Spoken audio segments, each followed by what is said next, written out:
see it. Wow. It's heavy. It's really heavy.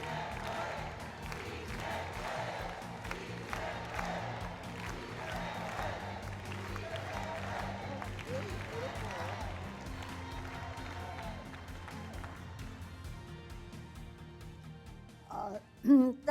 Thank you very much.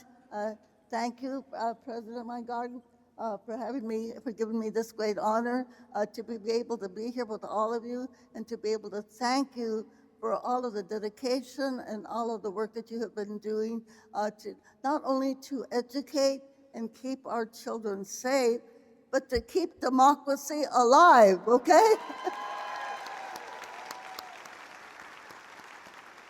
So one would think that our educators and our healthcare workers are doing enough already, and just to educate our children to bring the enlightenment that they need to be able to live their lives in the future and to serve communities.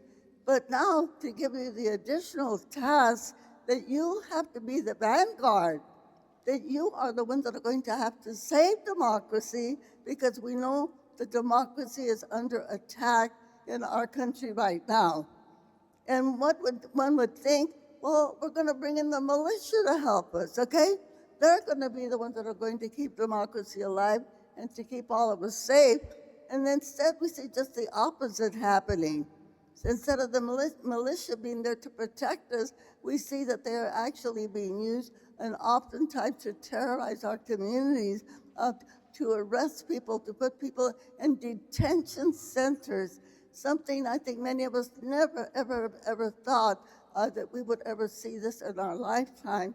And so that now not only are you supposed to continue to educate and enlighten our children and our community, but now you also have to be the protectors, and you have to be the guardians. And this is giving so many more additional tasks.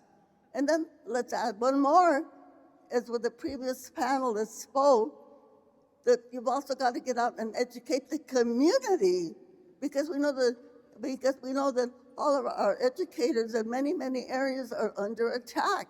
People want to dissolve our educational system. They want to privatize our educational system.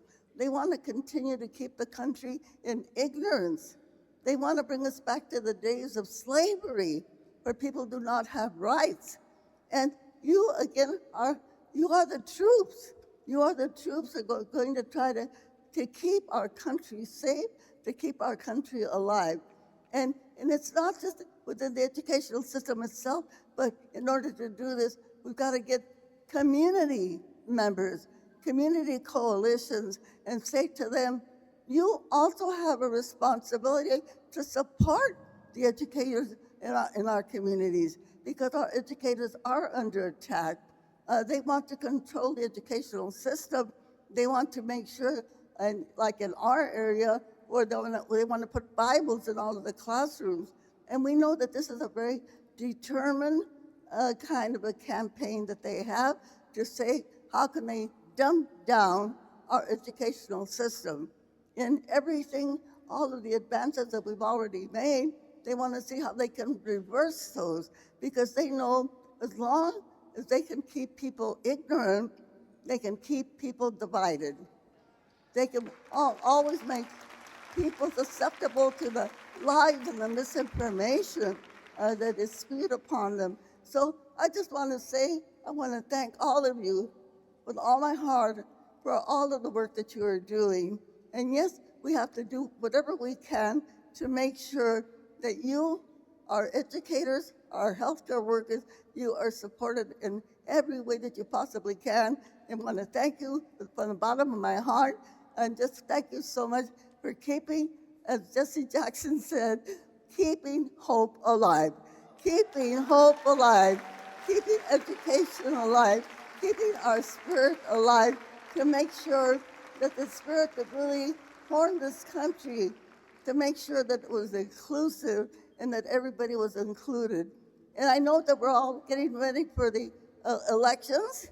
We're all getting ready to make sure that, in addition to all the work that you have to make sure that our people out there in our communities know that it is so important for them to get out there and that they register to vote and that they also vote. And I want to add one more thing, and that is, as you speak to the candidates that are running for Congress, remind them that we have to pass the Equal Rights Amendment, everybody.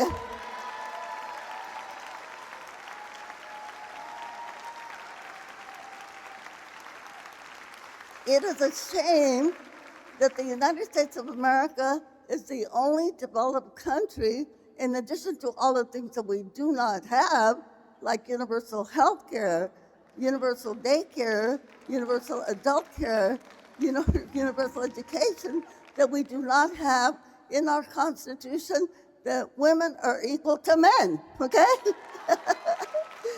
So we have to say, ahora es cuando, now is the time, and this next Congress, the next Congress that we elect, to make sure that every single congressperson is committed ahead of time that they will vote for the ERA, the Equal Rights Amendment, so we can finally have it in our Constitution that women are equal to men.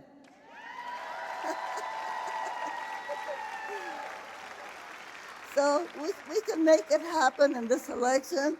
Again, I want to thank you for all of the work that you do now, for all the work that you're going to be doing in the future. And I am going to ask you to do one special thing. And I'm going to ask you if you all could please all stand up, everybody. And I know I'm going to make this roar so loud that it's going to be heard throughout the whole United States of America, because I am going to ask you a question, and I know you know the answer because you've already shown it, you've already proven it. I want to ask you who's got the power, and I'm going to say, you're going to answer, we've got the power.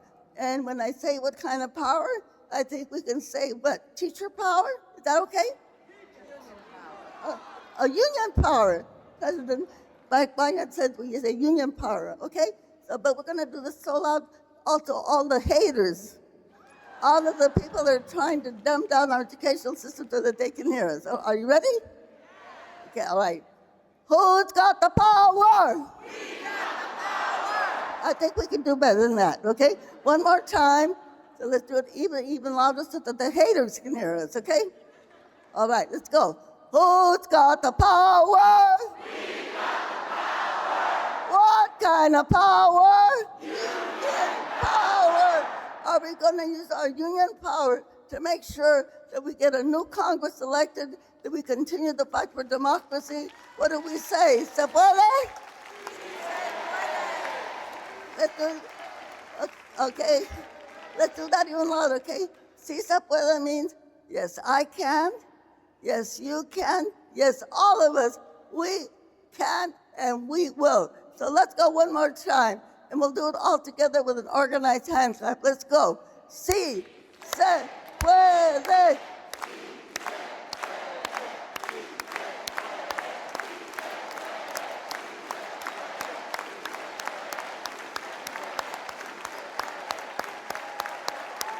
Muchas gracias. Thank you very much. Thank you very much. Thank you very much for this great honor. Thank you.